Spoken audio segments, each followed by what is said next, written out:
Okay, hello everybody, and welcome to this week's edition of Selfwealth Live, the technical analysis edition.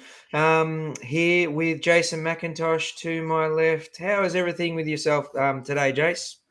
Hey, Rog, I'm good. I'm good. Really interesting what's going on in the markets, isn't it? So I think we should have a few points of interest to discuss today. Yeah, for sure. I think so as well. Welcome to everyone on the other side of the screen. Welcome to Bob and Jacques and whoever else wants to say hello on the chat as well. Please feel free to do so. Let us know you're there. Let us know you can hear us. Obviously, I'm sure you can hear me yelling at the screen. My voice has gone a little bit, not due to screaming too much, but due to some sort of cold that I've got. So hopefully, bear with me. And apologies if my voice not normal as per usual. Hey, Roger. So yeah, it is a lot going on. Well, it's not a lot, but it seems to still stalling a little bit. But there is a small rise coming out of the things, coming out of the charts. So we'll have a look at that very soon. Welcome to any newbies that are here. Hey Jen, hey Clinton, hey Mud Skipper, and if you've never been, well, what we're going to do is we analyze the three main markets that we offer on the Selfwealth platform. So that's the Australian market, the US market, and the Hong Kong market from a technical analysis perspective, from a charting perspective. All right. And then we'll answer questions around technical analysis. If you've got any generic questions, we can answer that, obviously. And then we will also analyze your tickers from a charting perspective and a technical analysis perspective. Obviously, the guys that have been here for a while now and watching us, we love you coming back week after week. So feel free to chuck those tickers in, and we'll get to them. We'll get to as many as we can, as many as possible. All right, Jace. Before we go ahead, let's have a look at get cracking with the disclaimer, Yeah, please. so general advice. That's what we're doing today. General commentary only, nothing, no personal advice in any of this. And quickly put on this disclaimer that we put up each week. And I'm also not part of Selfwealth. My business is motion trading. You'll see my details at the top with licensing, etc. And then beneath there, you'll see Selfwealth's note with all the licensing, general commentary, all of that important stuff in there. Fantastic. All right, Jace. So let's get having a look at the AU market, please. Let's start with having a look Okay, at the so AU market. let's jump over to our ASX 200 chart, and let's get rid of that. And finally, we're getting a better week for the ASX 200. So for the first time in 4 weeks, the index closed last week in positive territory, and finally we're seeing some buying come in, and some interest in buying this dip. And this has been something which was absent the whole way down over the previous 4 weeks. And you just look at that decline, Rog, and it's like 10.5% sell off with barely an up day in there. There's one or two in there, but there's not much. So that was a really aggressive sell off. And as you can see, these blue shaded areas were just cut through areas of support, which normally you'd expect the market to find some type of muster some sort of a bounce off. So we're getting the bounce now. So should we trust the rally that we're getting? Is this the real thing, or is it just a temporary reprieve before we get another round of selling? Well, so far it's been a fairly shallow bounce to date. There hasn't been a rush to come in and buy stocks at lower levels since the low. So we go back to the low, which was on Thursday a week ago, so about a week and a half ago.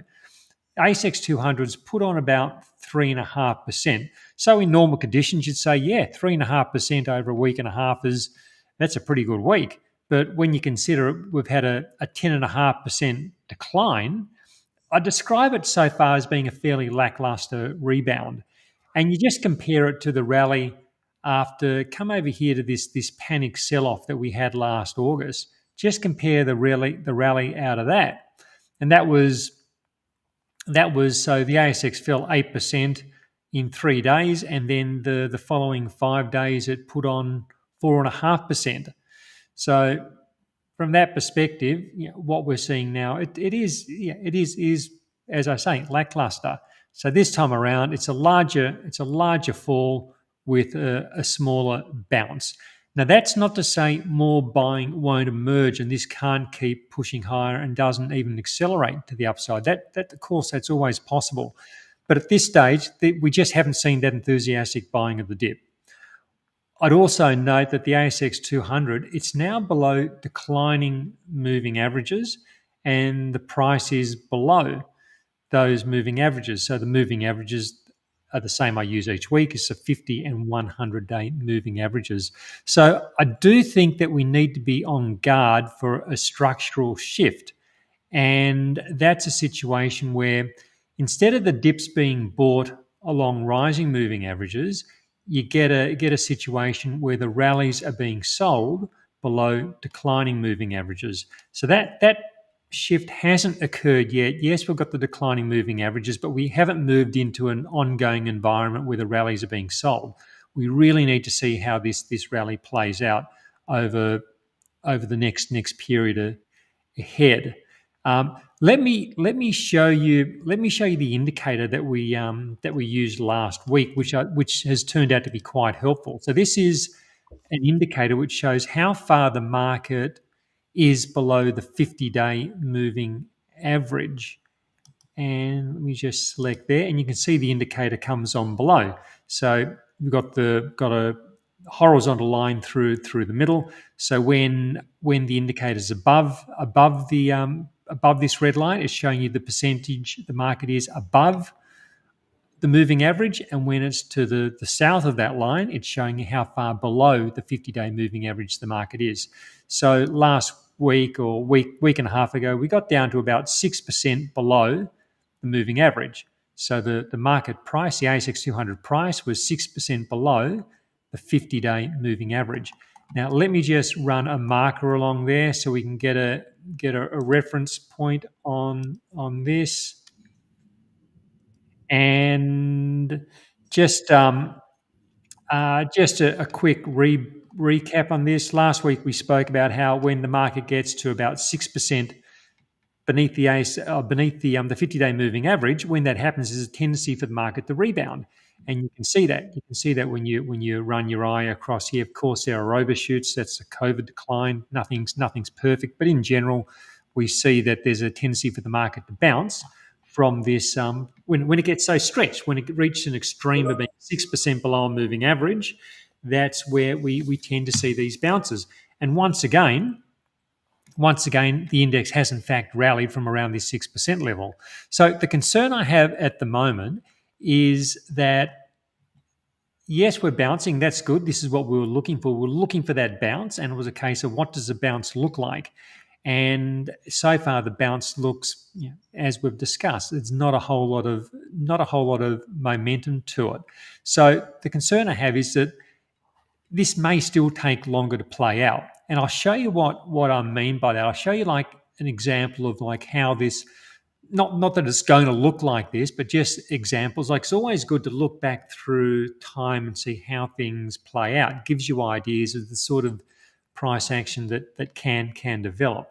So I'm just going to scroll this back to this period I have circled. This is back in 2018. And the concerns in the market back at those times, there was a slowdown in China, and there were trade and tariff wars, not dissimilar to like what we have now.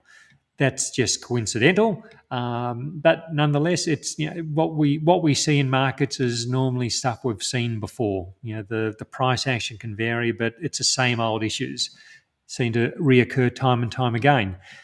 So this time it was a situation where we had a quick 10% sell-off, not dissimilar to what we've just seen, and prices came down, hit this 6% below the 50-day moving average extreme, which we've just been discussing, which we're seeing at the moment. Then there was a rally. Then there was came back again. There's a rally. Market came back, retested, but it was more a case of that it just took time to play out. It wasn't a case that the market got oversold and then quickly went back to make new highs. It was a whole bottoming process that took several months to play out. The current market environment will undoubtedly have its own unique price action, but when technical damage is done, as it was in this situation, market went from an all-time high to a 10% decline. It was a multi-month high, I think, not an all-time high, but nonetheless a multi-year high. It took time. It took time to settle down, and play out. Just coming back to the current day, I want to remain optimistic and give this rally we have the benefit of the doubt, but I do think we should be prepared for the volatility.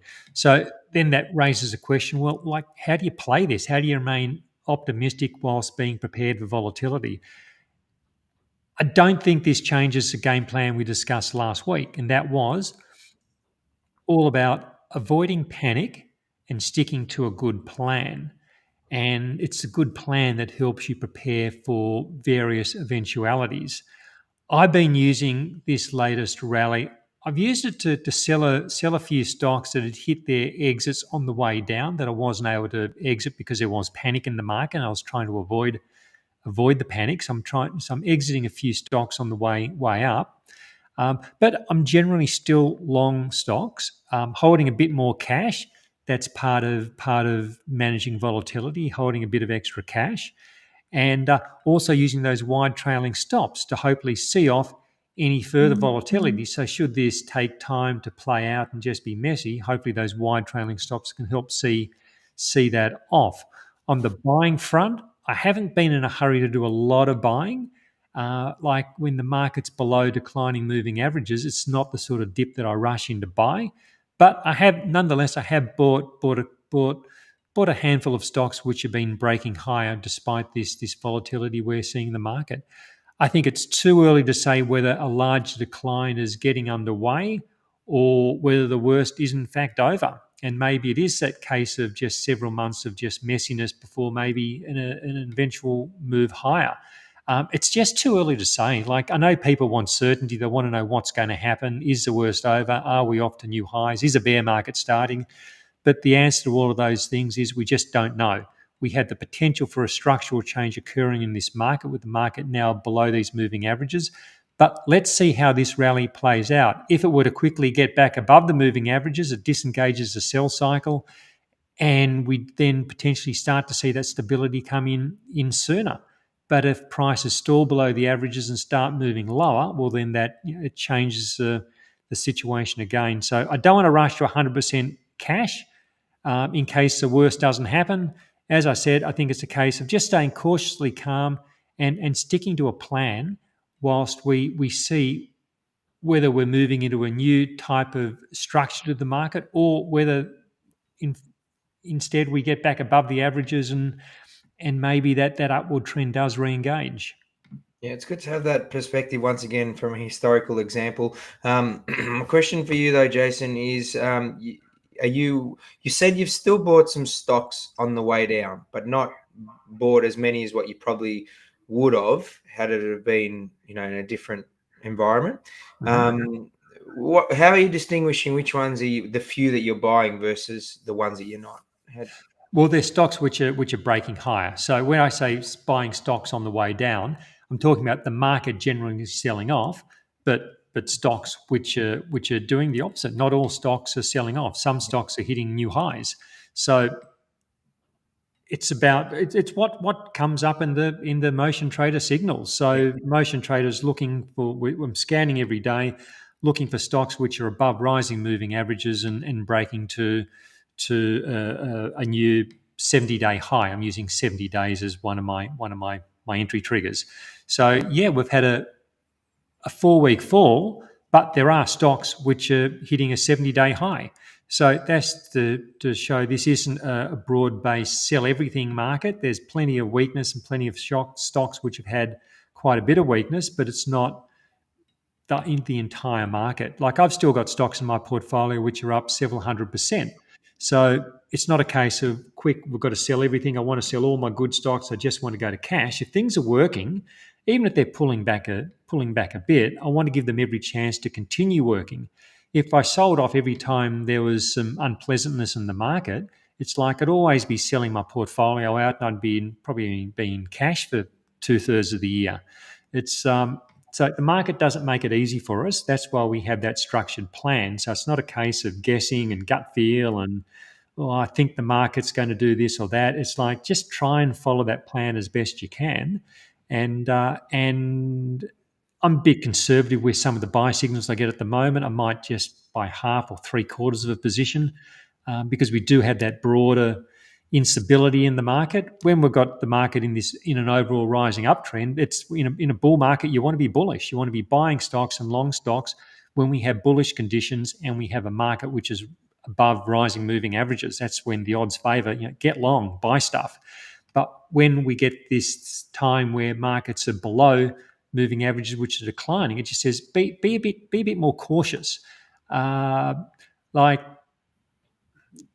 you can see this period from 2022 where once prices really entrenched themselves below the moving averages, notwithstanding some periods where they'd snap back, then we did go into an ongoing period where it did get difficult.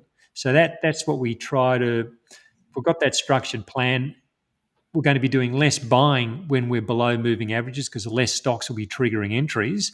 We'll be doing more selling. We'll be more conservative. But then when the structure then shifts again and we get these lengthy periods above the averages, that's the time to really be bullish. That's Yeah. not where we are at the moment. Okay, good answer. And secondly, I picked up in that answer as well. When you are buying at the moment, you're buying at reduced amounts. Is that right? Not compared to what you would normally position size. Yeah, just again, just being cautiously optimistic. So the cautiously part means that it's do I trust this rally at the moment? Not at the moment. I don't because we're below those moving averages. So I'm making that discretionary call just to pull back the level of buying that I'm doing. But I want to keep playing the game. I want to stay in the game. I don't want to just say, oh well, the sky's falling, everything's going to cash, because this could all stabilize over the next few months, and by November the market could be at all-time highs. So like I don't know that it will, but I don't know that it won't either. So if I just prepare for the worst and sell everything, I'm out of the game. And if the worst doesn't happen, I'll look back with disappointment, going, "Well, I should have followed my plan and kept my stocks which were doing well, and I should have bought a few of those stocks which were breaking high because some of them have gone on to nice gains. But I wanted to sit in cash, play it ultra safe. Often that ultra safe isn't the way. We'll only know in hindsight the best way, but I think the biggest risk is often just going completely risk averse, because the worst stuff is often not the outcome. Okay. All right. Fantastic. Well, we've hit an all-time high today, Jace, because we've got Jennifer watching us on the large new TV screen. All right. So we better perform here. All right. Let's have a look at the US market. Thanks, Jen, by the way. Let's have a look at the US market. And it looks like, as we talked about last week, that dead cat is starting to slowly come alive as well in this market. Yeah. So I was the S&P 500. It's an interesting one to have a look at. Similar situation to the ASX 200 in that had this 10.5% decline, and there wasn't very much buying interest at all on the way down. It was very much one way traffic. I was looking at this rally off the low towards the end of last week, and I was thinking that it wasn't getting much traction.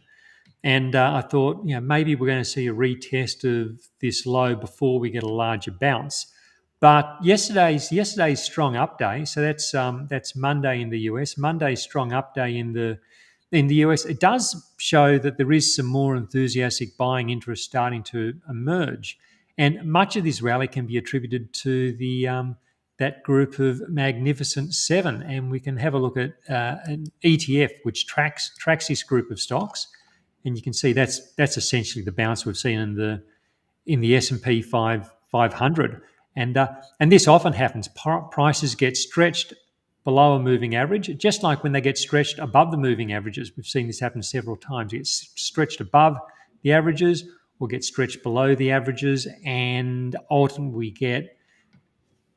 we get a reversion. Let's call it a reversion to the mean, a pullback to the average. And that's kind of what it looks like is going on now. We're getting this prices became stretched, and now we're getting that rebound. And of course, we're seeing this flow through to the S&P 500. But even with the strong bounce, there's still a lot of technical damage done with this key group of stocks.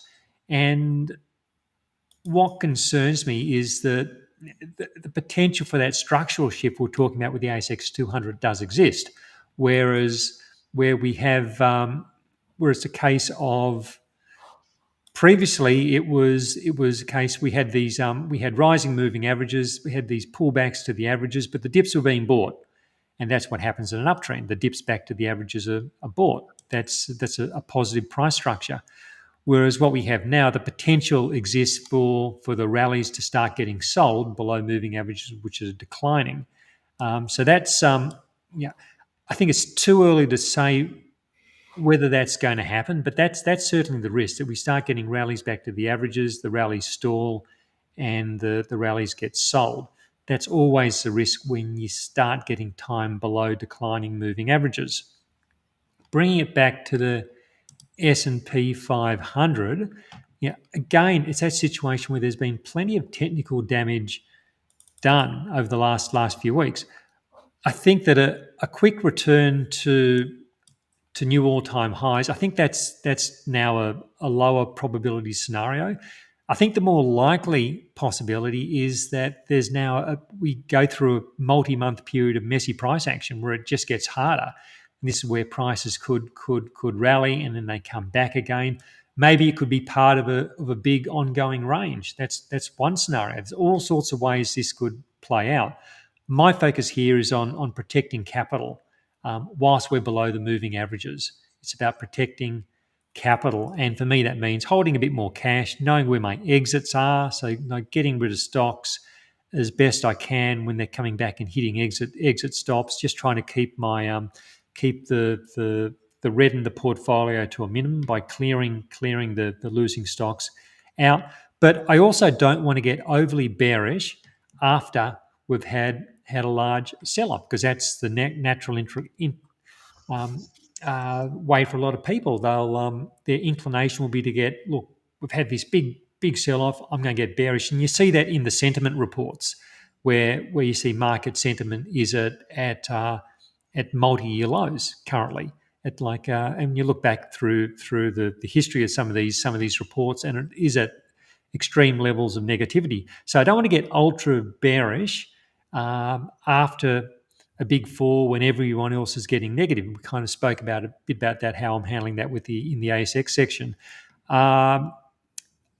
Many ways this could play out. They're not all bearish. I want to see how this rally develops. Does it develop, or does it quickly start to stall? And I think that will give us some clues as well. So does it get sold back towards this moving average, or can it get back above the averages? I think that's the key thing to watch now. What does this rally ultimately look like? Is there more in it, or is it going to peak out soon? You can probably see there's probably going to be a resistance point just looking at this chart as we speak. You can see these previous highs and lows, they match up, coincides with the moving averages. So it's a bit of an important point the S&P 500 is getting pretty close to now. Can it get itself back above that point, which I think would be the best case scenario, and that would disengage the sell cycle, which has been in place since the high, or is it going to stall? And do we see some more downside volatility? So I think, it's going to be an interesting maybe week or two as we approach this point, Rog.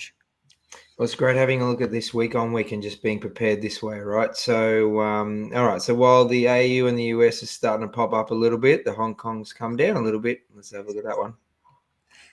Yeah, the Hong Kong index hit a 3-year high I think that was on Wednesday last week, before just pulling back over the last few days.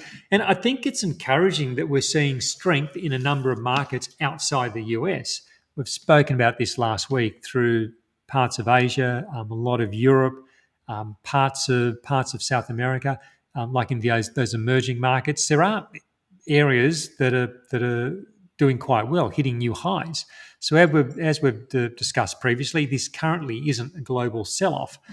So looking at the Hang Seng, the overall technical backdrop here, it's still positive. We have a series of, I think going back to 2024, got a series of rising lows and rising highs. So that's the building blocks of an upward trend. The question for me is whether prices have run far enough just in the last few months and maybe just need to have some sort of consolidation. Also, I'm noting the increased volatility just in the last few weeks, and that's sometimes a sign that we're in for sometimes a sign of a temporary top when volatility picks up and you lose the consistency in the trend. And so maybe it's a case that we are heading for that pause whilst these moving averages catch up. And I know that's something I've been saying for a few weeks, that maybe we're in for this pause while the moving averages catch up. And I do think we are going to see this come back to the averages at some point. So it's probably not like an asymmetric entry level for me at the moment. Asymmetric is where you think that your upside is proportionally larger than your potential downside. So I don't know that this is a great entry level. But that said, if I was long, I'd be happy to stay long. See how this continues to develop. Wide trailing stop below the 100-day moving average. It's doing the right things at the moment. I'd want to be staying with this. All right, fantastic. Is it And China? just on Oh, China, of course, while we're talking about this part of the world, once again, the Chinese market, it's struggling to hold on to its gain. So we had this nice rally last week, and it's then now given most of it back. And this has been an ongoing theme over the last 6 months, where we get these great rallies, but then it gives it all back. Rally, give back, rally, give back, and again, it's struggling to hold on to the gains. Prices are now back to the 50-day moving average. I think this is now a key level for this Chinese market to hold. For a bullish case to build, I think we need to see prices stabilize above the 50-day moving average, and then from there break above last week's high. And if it's to do that, if it can do that, then it really starts to build a bit of a bullish case. Then we'd be saying, look, we've got this series of rising lows and rising highs. But yeah, this is key now. If it were to dip back and be this time next week, we're back below the 100-day moving average, retesting this low from March, it just becomes just more mess within a range. So if we're to get that structural shape we like of prices hitting new highs above rising moving averages, this is where it really needs to hold the line and then get back above last week's high. And this could again shift into a positive rising trend. So it's a really interesting one to keep an eye on. yeah. While we're here, we might as well have a look at the European markets quickly as well, right? So even though, yeah, we don't normally do it, but let's have a look at the Yeah, market well, showing us the opposite effect, right? it's an important part of the global scene. So we'll look at the Euro Stocks 50, which is the 50 largest stocks in Europe, and this is bullish. This is a market in a bullish trend. We can just compress this to get some perspective as to where we are. There's the COVID crash. Here's where all the bad stuff started happening in Ukraine, and people thought the worst, were thinking the worst for Europe. Had a false break to below this support, but then it hasn't really looked back. It's had consolidations, but it's generally been within a rising trend. And just recently, probably about a month and a half ago, we'd had this large sideways piece of price action. Prices broke higher from. Rising trend. We've been consolidating. Europe's been consolidating over the last 3 weeks while we've had that volatility in the US markets, but it remains near all-time highs. So it's again an example that this isn't at this point a global sell-off. This is an issue which is largely US big caps, particularly the Magnificent Seven, the technology sector. The small caps are doing poorly. Other sections of the US are holding reasonably well, and the ASX is all caught up in the volatility we're seeing in the headline US indices. We're side by side with America. We are, which is great for the up and the down. All right, so let's have a look at some of the tickers that people have come with. Starting with Jacques. Let's have a look at ABB, please.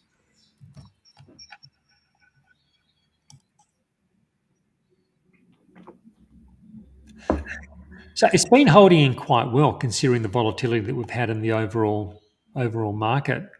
Um, I just take that off. Got that in there from an earlier time. I don't think that's relevant now. So there is a lot of like range boundness to this chart. So we don't have a large dominant ongoing trend, but we do have the signs of a possible emerging trend where prices have gone, starting back in July last year, from below the averages to above, a big consolidation, then another push to highs, and it's been holding in well during the last few weeks and just pushing higher now. If I'd bought this stock, um, say I'd bought it in February as prices were breaking higher, my wide initial stop would have seen off this initial bout of volatility. I'd still be holding it. I'd be happy holding it for now because I like the way that it's held in. I think there's the potential for this to continue to push higher, but I probably wouldn't be in a hurry to buy it at this point either. Maybe it does chop sideways for a bit, but there's enough there for me to say if I had it, I'd give it the benefit of the doubt. I'd keep holding it, wide stop. I just want to avoid getting in and out of stocks all the time if I can. If there's something which is where I think there's a reasonable case to hold, I'm happy to hold it. Maybe pick up some dividends on the way through. But yeah, yeah. When you look at the ASX, what the ASX 200's done, a lot of people will think, oh, look, everything's been slammed. But you can see here that's not the case all around. All right, let's have a look at PPS, please. Yeah, I did have this stock and I sold it. It hit my stop loss on the way down. It might have been my time stop that got me out. I'd had it. I think maybe I can't remember quite where I bought it. Maybe I bought it around December. Got an initial nice run, but then it just in the volatility it came back. So it was an exit for me. If I'd bought it in at an earlier stage, I'm not sure whether this has hit the motion trader stop loss or not. I know it's left my portfolio probably because of my time exit, but it might still be above the wide ATR stop. If it was above my wide stop, I'd still keep holding it. It's encouraging that it has stabilised over the last 3 weeks. It didn't continue selling off with the ASX 200, but it's not a dip I'd want to buy. If I was in at lower levels and it was above my trailing stop, give it the benefit of the doubt. But there's quite a bit of technical damage done when you do get a sharp sell-off. Part of this was company related as well, I believe. If it can continue to stabilise, maybe it can start to build and make its way higher again. But I think there's a bit of work that needs to be done before this would get back into a potential buying position. Firstly, it's got to get back above those moving averages, which continue to turn. So there's vulnerability when a stock is consolidating below moving averages.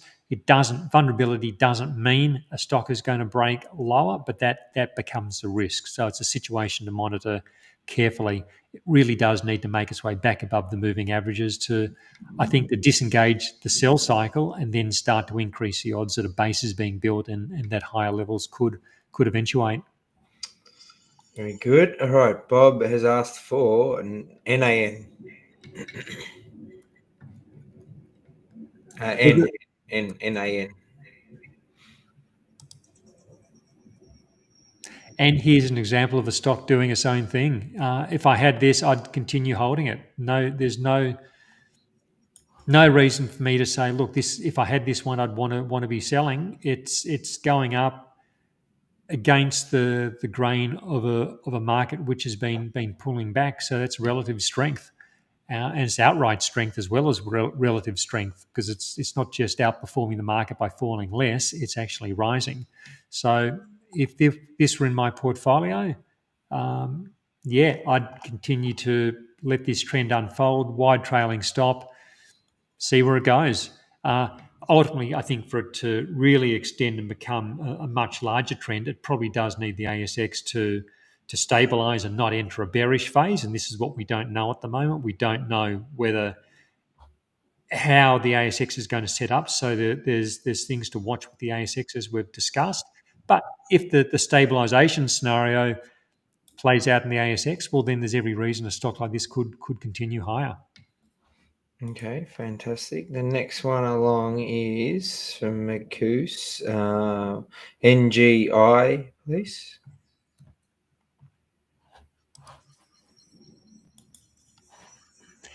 It's doing okay, I think, in this period. Again, we have a market which is outperforming the ASX 200. Looking at this rally from February, so it had that strong rally and it's pulled all the way back to the moving averages, but it's holding at the moving averages. So at this point, it looks like the rally looks like we've got the strong rally with the corrective looking pullback. If it can continue to hold around these averages, I think the the potential is open for this then to rally to a new high. If I had this, I'd certainly be continuing to hold it. I'd want to know where my stop loss is. Should the situation deteriorate and prices break below the moving averages and start coming back? But at the moment, that's not happening. At the moment, I'd be looking at this optimistically and saying, strong rally, pull back to the averages. Let's see if this can rebound and extend higher. Um, I don't see a need to buy it at this point. Like often I talk about, look, if you want to buy a pullback to the moving averages. But I'd probably prefer doing that if we had that general benignness to an upward trend in the ASX 200, with the market being generally above those moving averages and making its way gradually higher. That's where the odds favour buying pullbacks to moving average in individual stocks.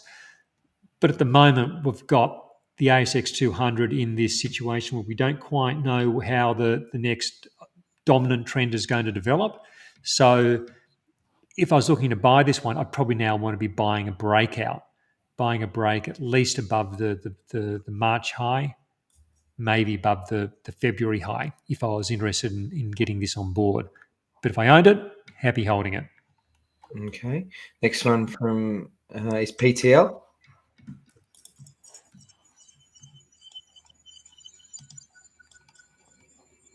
Is that the right one, PTL?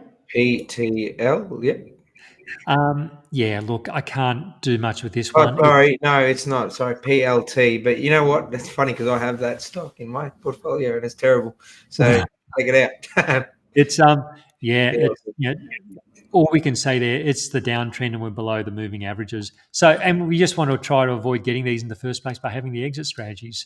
And sometimes we miss stuff, and it's a gappy stock, and it's a tough one when you own a stock and it gaps. Sometimes we think, look, it's gapped. Let's see if we can get a bit of a recovery, but then it gaps again, and they're just hard stocks, and it's like emotionally they get hard. We just got to try our best to just stay to that rules-based process, I think, and just say it's not working, and deal with it. Yeah, it's hard once it gets to the situation it currently is.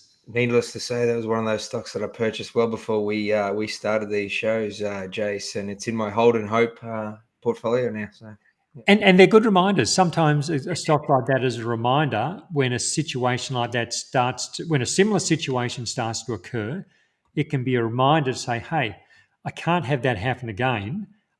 I don't like that it's gapped down. I've got to exit it. And I get this myself. There's a stock I've got currently which I should have exited a week ago, but I didn't thinking I'd get a rebound. It's gone further. I've got to deal with it because I know what I can't allow happen. So if they help you avoid big hits in the future, well, hey, maybe that's the price for the constant reminder not to get in that position again, and maybe it saves money. So not all bad. Sometimes you can find a positive in these things. So looking at PLT, yeah, this is an encouraging structure. We've got this initial rally that was a while ago now. It's back in late 23. Then this long sideways period. looks like prices have been trying to break higher in January, and often we get this. We can get a sharp rally. It's followed by a long consolidation, but all those dips were bought. It looks, it's a compression range, and now it looks to be trying to break to the upside. Initial break, then all the volatility's hit. It's pulled back to the moving averages, but it's still shown relative strength compared to the broader market. If I had this, I'd be very happy holding it. It looks like, can we get, you can generally say, look, there's probably some support around where it's come back. So there's the structural support through these previous highs, and you've got the support from around the 1500-day moving averages. There'd be a time where I'd say, look, maybe this is a good buy the dip, but as we discussed, I'm probably not in a rush to buy dips at the moment, even though on its own merits it looks good. I'd probably rather buy the rally. So if it started to rally off these moving averages, maybe it would be a buy. Risk could be just below the 100-day moving average, maybe. But yeah, it's one I'd be looking to hold if it was in the portfolio. All right, fantastic. Now let's get on to Jennifer's BSL, please.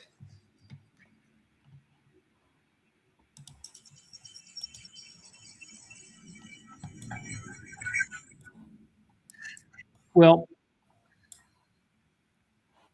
it has had some relative strength. This is a rounding base we looked at from a previous time. It never really kicked on from that, so I just take that off. That's not helping us anymore.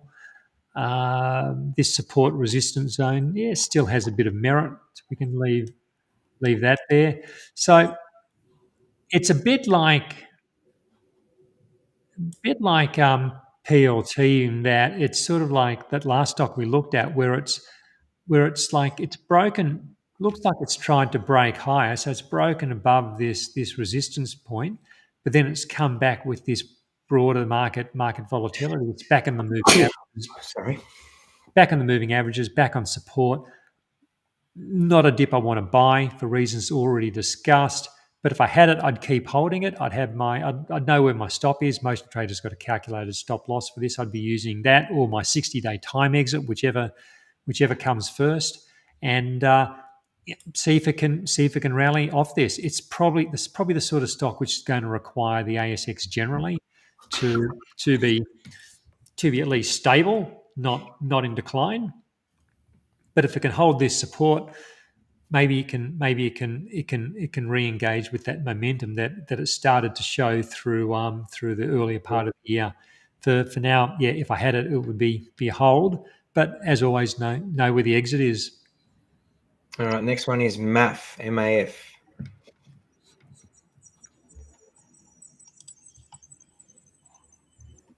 Yeah, it's showing that relative strength, and also, yeah, it's been rising generally. It's having at this point this is a pullback to the moving averages within an upward trend.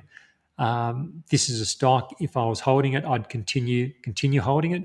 Whether it like, I think most stocks would struggle to really kick on in a strong upward trend whilst there's broader volatility. So it could be a case that a larger trading range develops. That's one possibility to consider. So, uh, but and that's fine. This is why we have wide trailing stops. So it does give stocks like this a chance to pull back and go into a larger consolidation should that occur. And a wide trailing stop for me would be comfortably below the 100-day moving average somewhere. Depends where the calculation is. So yeah, it's a stock I'd continue holding. This could be a large basing period from 2022 through 23, 24. We've got a break higher in late last year, and it's continuing to improve its position. So a stock I'd be happy to have in my portfolio. Very good. All right, and let's have a look at JLG from Mudskipper. Yeah, it's unfortunately this is a no, and I think we'll know what I'm going to say. We've got the declining moving averages. Prices are below the averages. They're making new lows. The path of least resistance is lower. It's a bit like PTL. your stock, Rods, which we saw earlier. It's like we want to avoid getting into this position in the first place. And I think it's about just knowing your exit strategy so that when stuff does go wrong, we can take action. It gets hard when you get gaps, when a market gaps lower. People are resistant to selling into the gap. Uh, but then at some point, you get the rebound. You get the rebound back to the averages. This is probably where, like, if I was stuck in this stock and I didn't sell on the gap, I probably would have been selling into the rally back to the moving averages. The mistake we can make is that we see some sort of recovery and then we hope that it's going to continue recovering. But whilst you have these declining moving averages and consolidations are below the moving averages, the risk is there's more downside to come. So I just want to avoid getting in this position in the first place, because this is probably, for a lot of people, this is the biggest problem they get in their portfolios, where they get a stock, or over time they get several stocks that get into these lengthy bear markets, and they could take years, they could take a decade, or sometimes they may never recover at all. And they just end up with these lumps of lead down the bottom of the portfolio. And it's just best not to get there in the first place. And this is why I always go on and on about know your exit strategy. Don't get yourself in this corner in the first place, rather than trying to fight your way out of it. Because, like, we don't know. I don't know where this is going to stop. It could stop now. It could halve again. I don't know. But the path of least resistance at this point is to the downside. And this is why people find the stock market so hard, because they do get stuck in these stocks. It's all great when you're holding and you get the uptrend, but if you just keep holding, you're ultimately going to get stuck with stocks which go into reverse. Have that strategy, know when to cut them and move on. Yeah, and just as a general advice reminder, we're looking at this stock from a technical analysis perspective. Looking at the price chart, right? The reason why I got into PTL many years ago is because I had a fundamental reason around the company, right? So if you've got a personal view of the company or a fundamental reason why you want to get in, then it's your choice once again, right? So, but we're looking at it from a point of view of the charts and how it just doesn't look good technically at the moment, just as a reminder, right? So, okay, so let's just get on to ALK, please. So I don't know where any of these stocks are going to go. For me, it's about I'm managing risk. I'm a risk manager, and so I'm not a fortune teller or a clairvoyant or anything like that. It's not about predicting the future. It's about, it'd be a terrific skill to have, but barring that, the next best thing is to manage risk and follow a process to react to what we see happening, as opposed to trying to predict what will happen. Because none of everyone who tries to predict, it's often just a mess. And you get a few right when you're predicting, but you get so many more wrong. So that's why you've got to have that process for, like, what if I'm wrong? And it's okay to have a view on something. There's nothing wrong with that. So if I buy a breakout, I'm buying it on the basis that I think the odds favour it's going to go higher. So in a sense, that's a prediction of sorts. So I'm going with the trend. I'm relying on the trend. That's my best guide to what I think could happen in the future. But I'll have that risk management plan. I'm going to manage the risk that I'm wrong and have that plan to get out. And I think that's the best we can do in an uncertain world where nobody knows what will happen next. And when I hear people couple the word will with financial markets, it's when I turn them off and never listen to them again, because nobody knows what will happen. Nobody should talk with certainty. We should just be humble about the fact that we don't know, and we're going to try and come up with strategies which can help mitigate our mistakes, which we'll make many of, and when we get it right, that will maximise our upside. I think that's the best way we can approach markets. Now back to ALK. After that little diversion, it's got the potential to turn into an uptrend. I'm seeing this across a lot of the resource stocks. They've held it. The resource stocks have held up well generally, and we're seeing some positive price structure in a lot of them. This is another example. We've got this rally off the moving averages from earlier in the year. Now it's paused, it's come back to the moving averages, just trading beneath its high. It's for me, I'd like to probably see it break above, see it breaking through this late February region. If it were to do that, it's a stock I'd consider buying. If we see a bit more of a rally from where it currently is. So at the moment, I'd probably respect the risk of the situation and not go in preempting strength. I'd probably like to see a bit more strength. But if we do see it start to pop, yeah, I'd consider getting in. It does have the makings of a trend. You know, people who like their old school technical patterns. There's a head and shoulders for you. Left shoulder, the head, the right shoulder. It's just really another way of saying, you know, you got lower lows heading into it, and then you have rising lows coming out of it. It's just another way of identifying those building blocks of a trend change, and then a rising trend. Lower lows morphing into rising lows. So I think there's potential in this stock. All right, fantastic. Let's look at 3DP, please.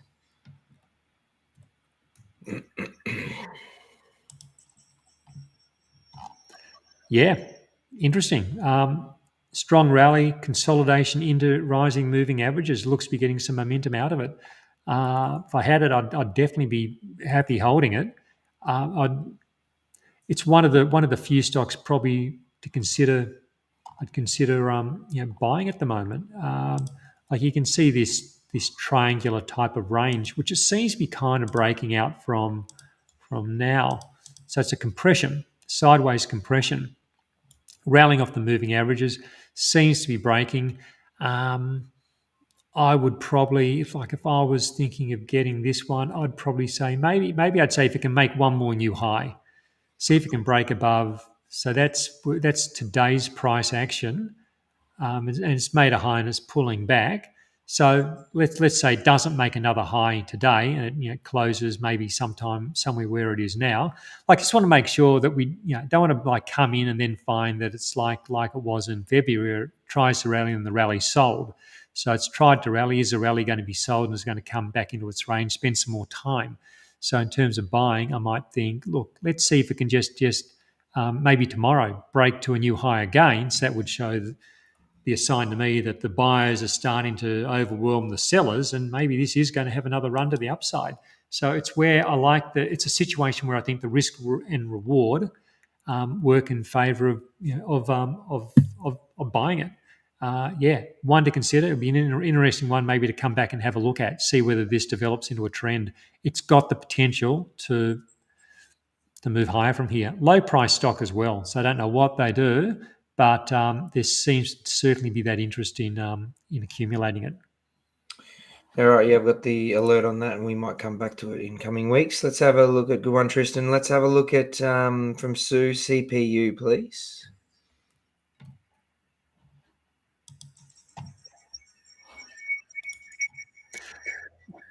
I don't like how quickly it's pulled back to the moving averages. It's had a rebound, but I don't.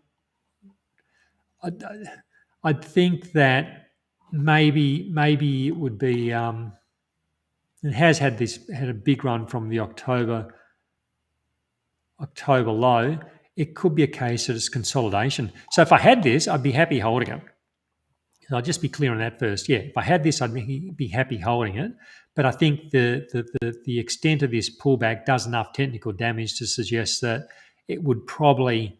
I think there'd be a good chance that maybe best case would probably be best case could be like some sort of like sideways price action could develop, and then from there, if that can produce a new base, from there maybe the upward trend could re-engage. But I think that yes, if I was holding it, wide trailing stop, and that the wide trailing stop helps manage the situation of that scenario I just discussed. If we get sideways, the wide trailing stop helps see that off and gives you the potential of staying on board for a larger rally should that eventuate later on. But if it does stall and peak out, well, the wide trailing stop then gets you out. But at this point, I'd be giving it the benefit of the doubt. I'd be staying in. Okay, the next one then would be JBH.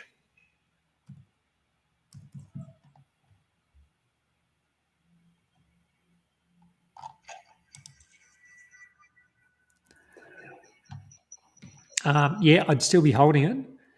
It's dipped below these moving averages, but it's now trying to get back above it. We do get these temporary excursions below the averages. You can see it had one down here back in 24. Like, had we been looking at it at this point, would have been, well, there's vulnerability whilst it's below the moving averages, but the overall trend is still up. So if I would have been saying if I had it, I'd want to keep holding it, but I'd be mindful where my exit is, because vulnerability can turn into weakness, but it didn't. It broke back above the moving averages, disengaged the sell cycle, and continued higher. And you can go back through time. You can see other periods where we had the same sort of setup. So at this point, if I had this one, I'd continue holding it. It's been a great upward trend. Wide trailing stop. See whether this is just another bout of temporary volatility before re-engaging with the upward trend. But as always, I don't want to mistake some people will. I think a lot of people will make is they'll have a stock which has been really good for them, has done, given them great gains, and they develop loyalty to the stock. And loyalty is a great trait in many aspects of life, but I don't think it's a great trait in the stock market. You don't want to be loyal to a stock just because it's delivered you a 200 or 300 or whatever percentage return. It's when the trend changes, it changes. So you take your capital and you go somewhere else. So yeah, it's what I see a lot of people do is they say a stock's been great to me, I'm going to stick by it, I'm sure it will come good, and sometimes they don't, and they J or G we looked at earlier. It hasn't come good. You could, if you'd made all the money in the uptrend in it, you've probably given a lot of it back in the downtrend. So have that exit point. At some point, the trend will end in JB Hi-Fi, but at this point, it remains in place. All right, the next one's KAR. Was that KAR? KAR, yeah. Well, this has had an awful time. Karoon Energy. I remember this. It had a false break higher back in 2023.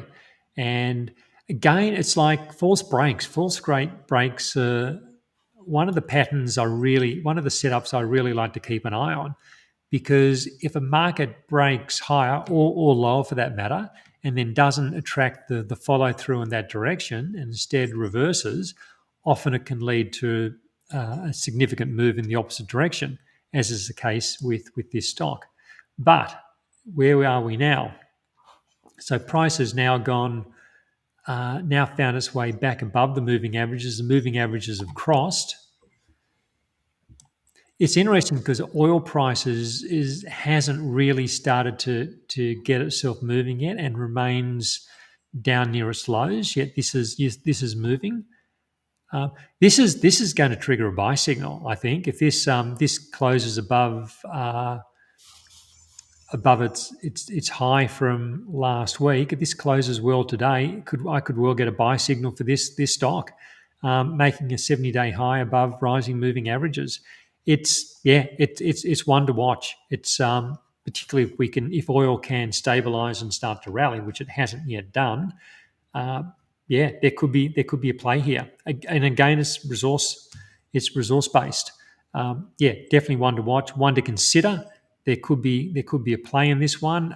Risk could be managed just below use of low from the 12th of March and below the moving averages. Definitely an interesting stock, this one. Fantastic. Thanks, Katie. She really appreciates what we do and think we do a great job. Jace, mainly you, obviously. My next, for she would like us to look at ING, please. Katie, you're always welcome to send through some stock codes. Always happy looking at them. Not so enthusiastic about this one. This is It's been a bit of a miserable stock over the last few years, and that we get it has given some breakouts in the past, but they just don't go on with it. They might move a little bit, then they come back, and there's invariably some sort of a sharp sell off, and it takes out the stops. It's but that doesn't mean that situation will always be the case. But yeah, it has been a frustrating stock to date, and it still is. Here's another sharp decline after looking like it was starting to maybe get some momentum going. I'd leave this one alone at this point. I certainly wouldn't be buying it if I had it. Um, did it trigger a signal the other day? It may have. That could have been enough to trigger a signal.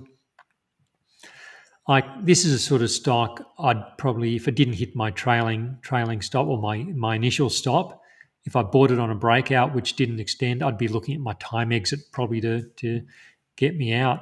It's not to say it's going to fail at this point. If it can quickly get itself back above the averages, maybe it can it can right itself and start to turn into something. But at this point, it's just, this isn't a great structure where it breaks out and then quickly declines. We're just talking about false breaks with Karoon. So this is in essence a false break where it's broken high and then it's quickly reversed. So it's not a stock I have a great deal of enthusiasm for. All right, next one is, hang on, I've lost the SHL.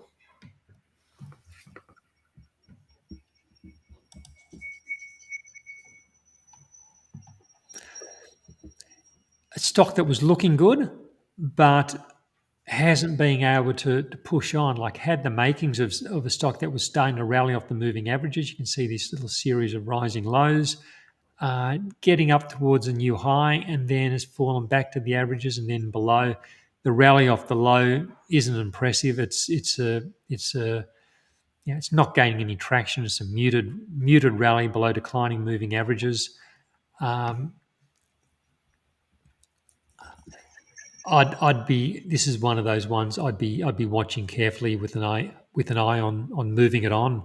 If I'd bought this breakout, I'd be looking at where my stop loss was.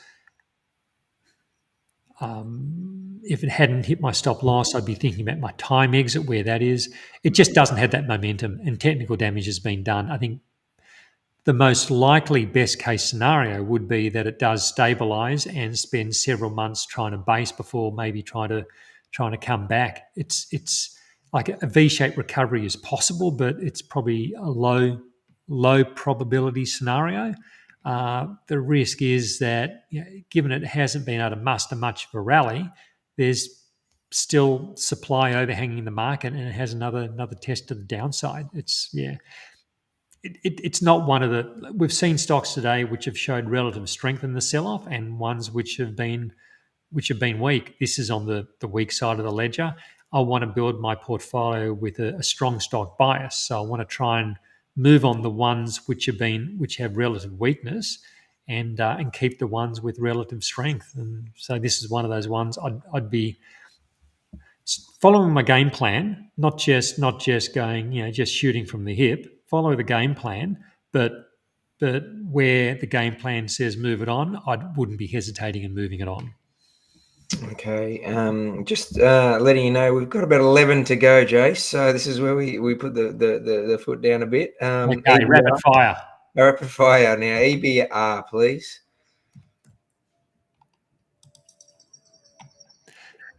Uptrends in place. If I had it, I'd be holding it. Like who knows where it's going to go. I find it a struggle to buy it at this point. Stretched above the averages. Good chance it needs some consolidation, but if it was in the portfolio, there's no reason to sell it. It's working. Keep what's working, sell what's not. This is working, so it's in the keep drawer. All right, next one from JH is XRF.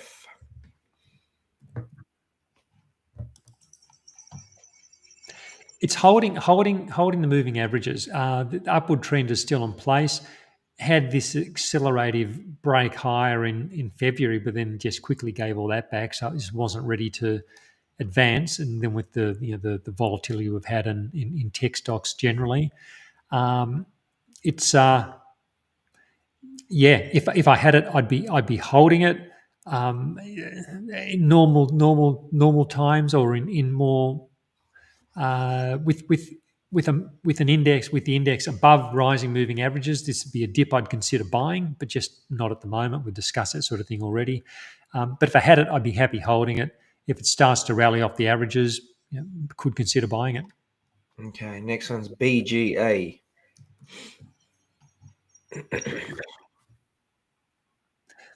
Yeah, it's at that potential for structural change, which is the issue here. Trend's still in place, and this dip below the moving averages, it may be temporary, and it may make its way back above the averages. Maybe it's a lengthier consolidation. That would be a positive scenario. A lengthy consolidation above a wide trailing stop, which ultimately leads to higher levels. That's entirely possible. But we just need to see what happens. What happens with this rally? The key is getting back above the moving averages, making a good recoup of this recent sell off. If it can do that, it starts to move into maybe a holding pattern, which I think would be positive. But if it stalls below the moving averages, maybe we do see it start to trend lower. At this stage, I'd give it the benefit of the doubt. Wide trailing stop, it's still above. See if it can recover. A lot of the times they do, but just need to wait and see. And not a dip I want to buy though. Okay, all right. Let's have a look at Eloise's, which is SVR. Yeah, I've got this stock too, and it was really looking interesting in December. We'd had this consolidation into the averages and a strong rally, but then it gave it all back quickly. But now it's stabilised. It's stabilised kind of a bit below, but kind of on the moving averages. It hasn't broken down. So the potential for an upward trend still very much exists. I'm holding it. I'm not looking at selling it at this point. If it were to break below the January low, it would probably be a sell for me, because it would then trigger my time exit. The trailing stop is probably a little bit lower still. So this one really needs to hold the line where it currently is and start to rally. Entirely possible that this is a compression range. So we're rallied into a compression range, and it resolves to the upside. Entirely possible. So that's why I want to hold this one and see if it can break higher. But yeah, just got to watch it. If it breaks to the downside, well, then maybe it's a case of moving it on. But for now, it's got my benefit of the doubt. All right, next one from Damon's VUL.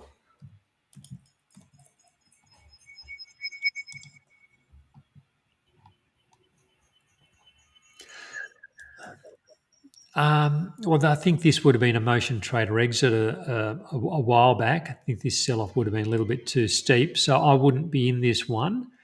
It has made its way back above the averages, but look, I'd just be steering clear of this one for the moment. Like, is this part of making its way higher, or is it just a bounce back above and it's going to come back down and spend some time building a base? It's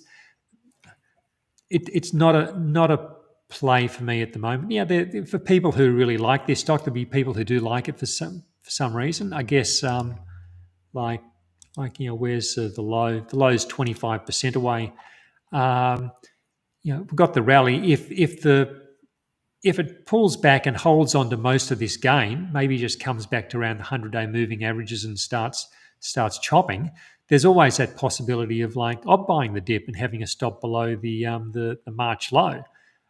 It's probably not the way I'd play it, but there's nothing wrong with doing that sort of thing for people who really like the stock for whatever reason and just wanting to know, how can I get this and manage risk.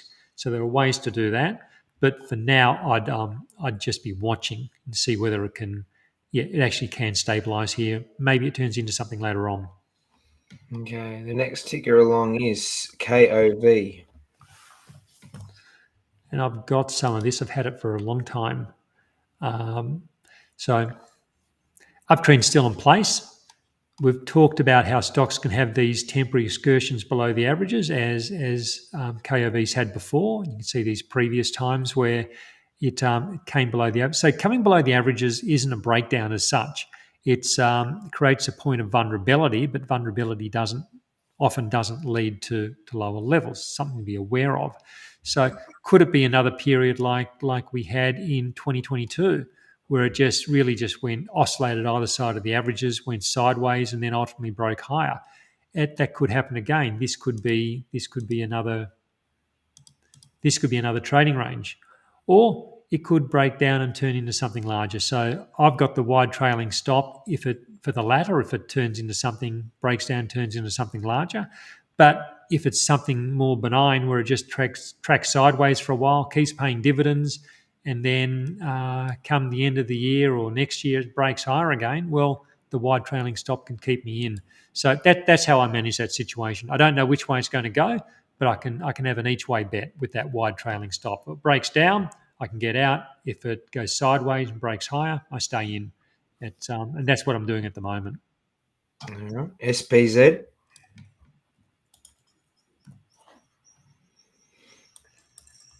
SPZ. Well, this one hit its motion trader stop last week. I think it's in a couple of portfolios, so it may still be in one portfolio. It's starting to lose its footing. So it's declined below the averages. It's retested the averages. Now it's making a new low. It's having another retest of the low. It's a vulnerable point for this stock.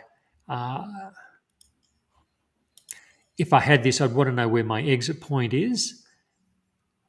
And particularly if like this has been an upward trending phase for a long time, it's possible people are in this with a really nice profit. So if that were the case, I'd want to have a strategy in place to protect that profit.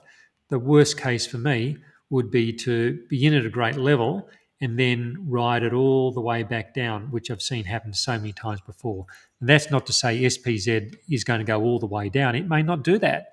It may stabilise here and then push back up above the averages, and the trend could continue. But know where your exits are. There's vulnerability in this price structure. It's not a dip to buy. It's a dip to say. It's a reminder to say, hey, where's my exit point? I just want to look around, know where like when you get on a plane, where are my exits? You just want to be prepared. Where are the overwing exits? Where are the rear exits? We're told that all the time. Same thing with a stock, particularly when we're below the moving averages. Look around, know where the exit is, just in case. And if you need to hit the sell button, you can. You don't want to be looking at it down at 19.5 cents, going, oh, I wish I'd thought about an exit earlier. Again, I'm not saying that's going to happen, but be prepared. That's what it's all about. Have a plan, be prepared. Okay. Next one's SRV.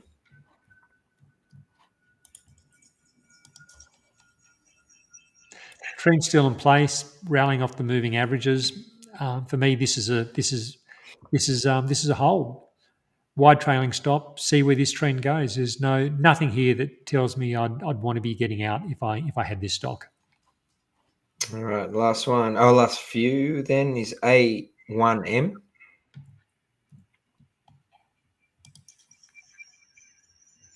Potential.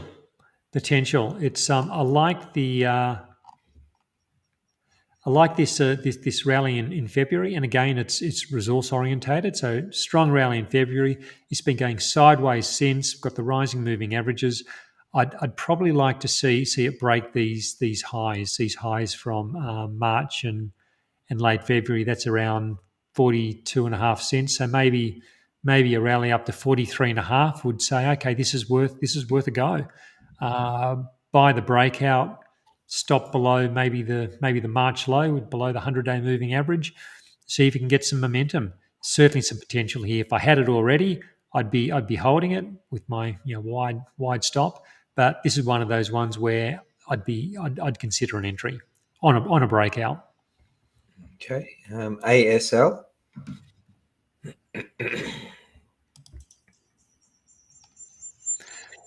Yeah, it's I had this a while ago. It was a motion trader stock. It hit its trailing stop probably December last year. Then made a low and it's rallied again. It's like this it could re-engage with the uptrend, but it also could be part of a longer consolidation. Like it's went from 22 cents to dollar 60 odd. It's a big gain. Often we see these when these smaller or maybe emerging stocks, they have these big gains. It could be to do with the mine being developed, or maybe you know resource being firmed up, and then they've got to go through a development phase. I don't know where Andean Silver is in its pipeline. Maybe it's already producing. I don't know. But often these big initial advances, sometimes they can take years of just back and forth chop, not go anywhere.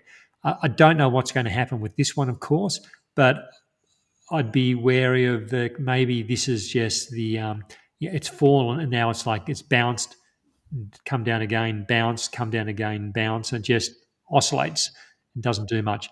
I wouldn't be in a hurry to re-add it to my portfolio. That said, if I had some, there's no harm in keeping it because it has this general upward momentum over the last few months. Risk can be managed maybe below the March low. So it's I'm just not sure it's going to really just keep roaring higher like it did in the that previous trend in the near term. It may take more time of chop, but upside is still potentially there. All right. TLS.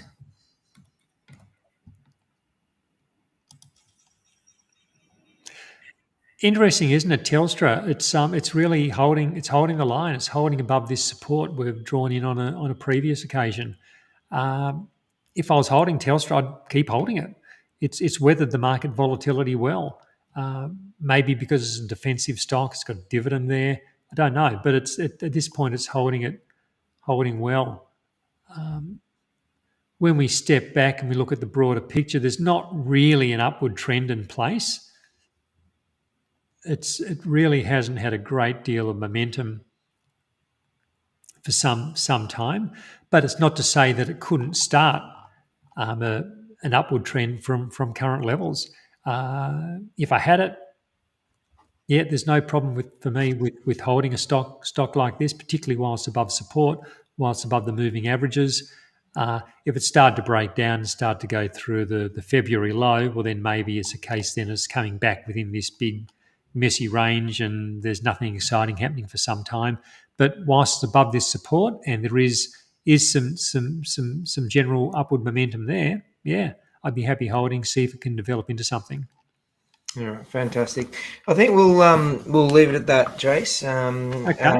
There's a few more there, but we might revisit some of these questions next week as well, if that's okay. Thanks everyone for coming along today. Much appreciated once again. Just remember, this is obviously general advice only show, so do your own research, do your own due diligence when you make your decisions out there. Stay safe, obviously. If you want to try out Selfwealth, there's links below, obviously. And you can check us out, and you can always send me a question at support@selfwealth.com.au and attention to me. If you've got a question for Jace, I want to try out his service, his is also linked down below to his service at motiontrader.com.au, and I'm sure he's always happy to help with any questions around his service as well. Thanks, Jace. Another great week, and appreciate all your help as usual, and thank you all. Hey, Rog, that's been fun. Everyone, thank you for joining us. Thanks for so many good stock codes. There are a few really interesting ones there this week. And it'll be a fascinating week to see what happens with this rebound that we're getting in the ASX 200 and the S&P 500. Does it clear the moving averages or does it get knocked on the head and come back down again? Let's see where we are next week. Let's wait and see. Actually, just before we go, Neville obviously brings up a good point. You obviously do another show, but it's part of your service. Is it on Friday? Is that right? Yeah, so I do the live strategy session on Fridays, 1 p.m. Eastern time, and it's well, the live session is a paid service. It's not very much. You can come across and find out how much it is. Not very much at all. Otherwise, there's a shortened replay on for Saturdays where I go through the ASX and the S&P 500. But I cover all the commodities and stock codes and everything in the live session. So yeah, it's a really good thing to come along to if you're interested in the markets and you want to get that more interactive sort of conversation about what's going on. Look at the possibilities and consider the strategies for managing whatever may happen. Perfect. All right. So yeah, that's on Fridays. And obviously go check out Jason at motiontrader.com.au and sign up to his service, his thing there. All right, guys. Thank you once again. We will see you next week on Tuesday at 12 p.m. Have a great week ahead. Bye-bye.